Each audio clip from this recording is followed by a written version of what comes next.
Livingstone Joseph Lusinde. Atafuatiwa na Mheshimiwa Mary Francis Masanja. Mheshimiwa Juma Usonge Hamadi ajiandae.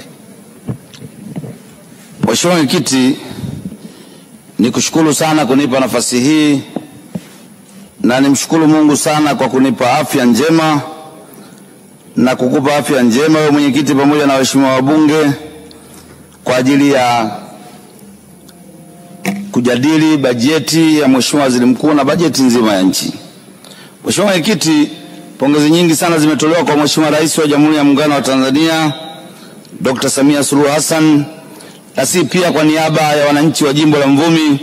Tunamshukuru sana Mheshimiwa Rais kwa sababu kama kulikuwa kuna kimeo cha muda mrefu na kichomi, ilikuwa ni barabara yetu ya Ntyuka Junction, Mvumi Mission, Kikombo kwenda kutokea Handali. Nayo furaha kwamba Mheshimiwa Rais ametupatia pesa na sasa hivi mkandarasi yuko site anafanya mobilization ya vifaa vyake ili aweze kuanza ujenzi mara moja. Tunamshukuru sana Mheshimiwa Rais kwa kuliona hilo. Kwa hiyo Mheshimiwa wabunge, mkija kutibiwa tena macho pale hamtakutana na vumbi, mtakutana na mkeka tu kutoka hapa mpaka Mvumi unaunganisha Kikombo mpaka makao ya jeshi unakuja kutokea Chamwino Ikulu. Mheshimiwa Mwenyekiti, tumpongeze sana Mheshimiwa Waziri Mkuu na baraza zima la mawaziri. Wamefanya kazi kubwa kumsaidia Mheshimiwa Rais kutafsiri maono yake pamoja na ndoto zake. Lakini nataka niseme mambo machache hapa Mheshimiwa Mwenyekiti. Jambo la kwanza, nchi ikitaka kubadili hali ya uchumi wa nchi kwa haraka, na uchumi wenyewe sio ule unaoonekana kwenye karatasi, ule unaohusianisha kati ya watu na uchumi, ni kuzingatia kilimo.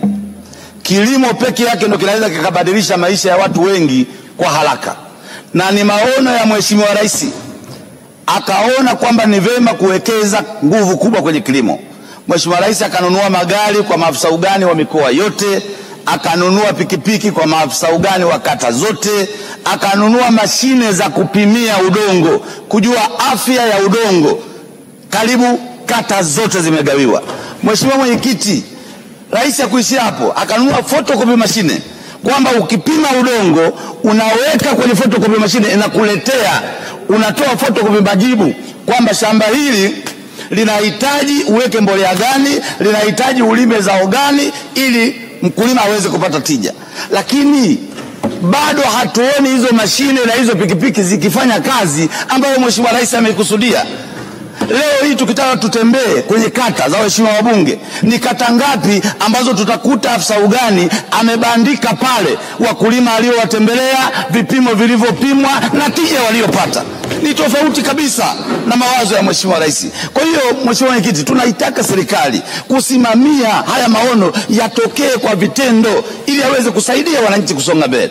Kama huwezi kuuza nje mazao makubwa kama mkonge, kahawa, korosho, zabibu kwa maana ya mvinyo, unainuaje uchumi wa hilo taifa? Ni maono ya Mheshimiwa Rais kwamba maafisa ugani watembee kwa wakulima. Leo tukifanya sensa hatuwezi kukuta afisa ugani sio tu kwa wakulima, hajatembea shamba la diwani, hajatembea shamba la mbunge, hajatembea shamba lake yeye mwenyewe. Sasa hii si sawa. Hatumtendei haki Mheshimiwa Rais, hatutendei haki maono ya Mheshimiwa Rais. Lakini juzi Mheshimiwa Rais ameagiza, amekaa hapa na maafisa ugani, Rais akaagiza anzisheni wakala ya ugani, kwa maana namna ya kufanya kazi itakuwa rahisi. Tuwe na wakala kama ilivyo TANROADS, kama ilivyo TARURA, lakini tuwe na wakala ya namna hiyo kwa maafisa ugani ili kuweza kuwa na spidi ya kuwakagua. Mpaka leo nataka kujua imefikia wapi? Watu tunaona mpaka tunamaliza mko kimya.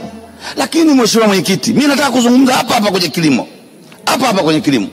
Mheshimiwa Rais ametupatia si shamba kubwa sana, liko Mlazo pale. Ukienda utaona matokeo pale. Vijana wa BBT wameripoti, wamelima alizeti zimekubali, lakini tuna tatizo. Tatizo letu kubwa ni kwamba wataalamu wetu hawapiti kushauri. Kazi yao kubwa ni kupanga tu. Mwaka huu ushuru gunia moja shilingi 5,000. 5,000 umelima wewe? 5,000 umemsaidia nini huyu mkulima? Huyu mkulima hujamsaidia kumshauri, hujamsaidia mbegu, hujamsaidia mbolea, hujampimia ardhi yake. Wewe unapanga tu kwamba mwaka huu tunataka ushuru wa gunia uwe shilingi 5,000. Hivi ndio elimu mliopewa jamani? Elimu gani ambayo umepewa ya kupanga tu bei bila kusaidia watu? Lakini angalia kero anazopata mkulima. Mheshimiwa Mwenyekiti, mkulima analima kwa tabu, hakuna mtu anamshauri. Akishapata mazao yake, akiyaleta sokoni, anakutana pale Mkonze, kunakuwa na beria, anakamatwa pale Mkonze, anaambiwa gunia limezidi kilo 20, unalipa shilingi 500. Hivi tukubaliane leo kwenye bunge, na Mheshimiwa Waziri akisimama tusaidie hapa. Kwani gunia serikali inavyolitambua, gunia ni kipimo au kifungashio? Kama gunia ni kipimo, kwa nini watu wa TBS wanaruhusu gunia linalozidi kilo 100 kuwa sokoni? Kwani analileta gunia ni mkulima? Wanaolileta gunia ni watu wengine. Limegongwa muhuri wa TBS, mkulima ananunua, akilijaza linaingia kilo zaidi ya 100, anakuja anakamatwa, anaambiwa faini shilingi 500, vinginevyo mazao tunayataifisha. Mnataka kutuambia kila mkulima, pamoja na shida na tabu za kulima, kila mkulima awe na mzani? Kwa hiyo kila mkulima anunue mzani aweke shamba? Huu utaratibu wa wapi huu? Hii si sawa. Na haya mambo ndio ambayo rais anayakataa kila siku. Serikali, baadhi ya watumishi wetu huku chini wanaonea watu. Haiwezekani, kwa sababu gunia hakutengeneza mkulima. Gunia hatengenezi mkulima. Kwa nini tusimshtaki yule anayetengeneza gunia kwamba umetengeneza gunia ambalo linachukua zaidi ya kilo 100? Na kama kweli tunataka kutenda haki, kwa nini maafisa wetu wa vipimo hawakai kwenye mzani anakokuja kuuzia? Akifika pale anaambia bwana, utalipa ushuru kulingana na kilo utakazopima. Limeisha. Kwa hiyo wetu wazulumu watu mazao yao, inakuwa tabu kwenye kulima na tabu kwenye kuuza. Na tukumbuke kwamba mkulima wa kawaida sio mfanyabiashara wa mazao.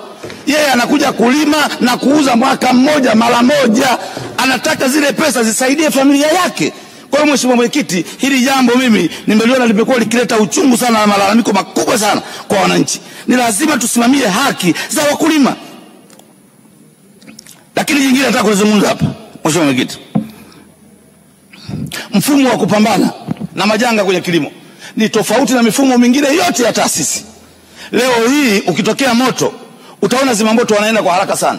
Ikitokea nguzo zimeanguka, TANESCO wataenda kwa haraka sana.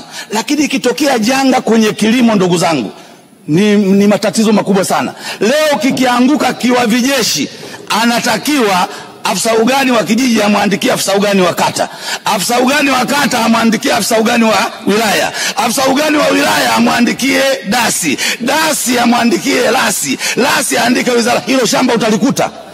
Hauwezi kulikuta. Yani huo mlolongo wa kuandikiana na kupeana taarifa, utakuta shamba limeshakuwa jeupe. Na bahati mbaya sana serikali inafidia, fidia za serikali za ajabu sana. Leo hii mtu akiua tembo karibu milioni 15 sijui 30, lakini huyo ndovu akiua mtu kifuta machozi milioni 1.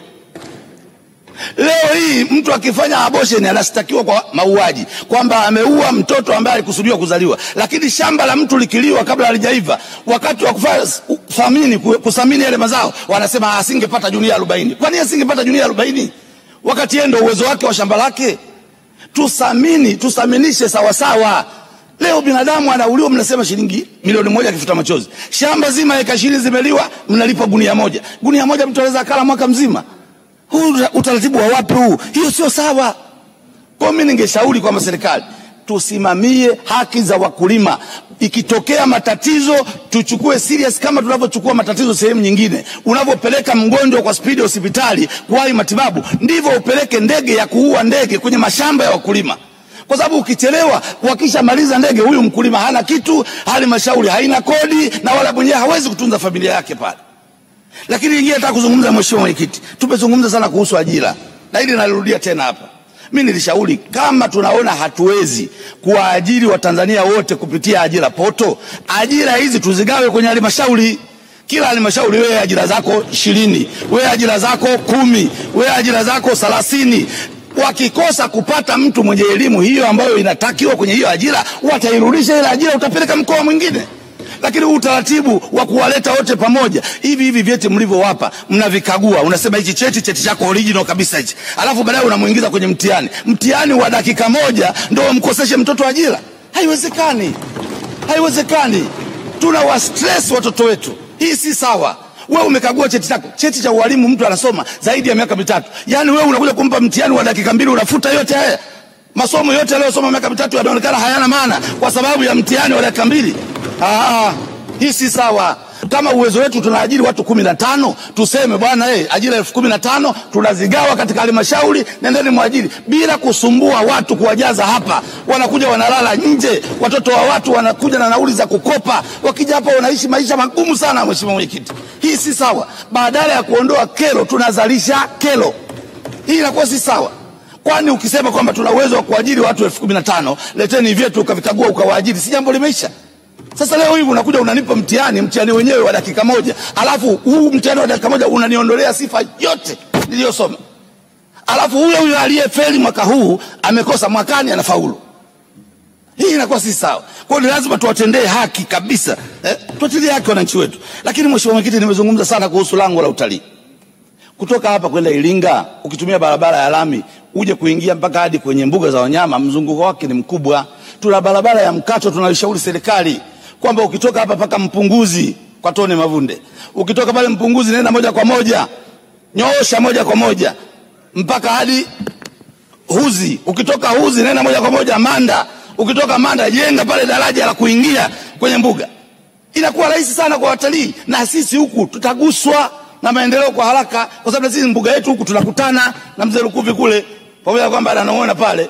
Tunaomba tusaidie kurahisisha lango la utalii lipitie Ilangali baada ya kupitia sehemu nyingine. Mheshimiwa Mwenyekiti, naunga mkono hoja. Asante sana kwa kunisikiliza. Asante sana.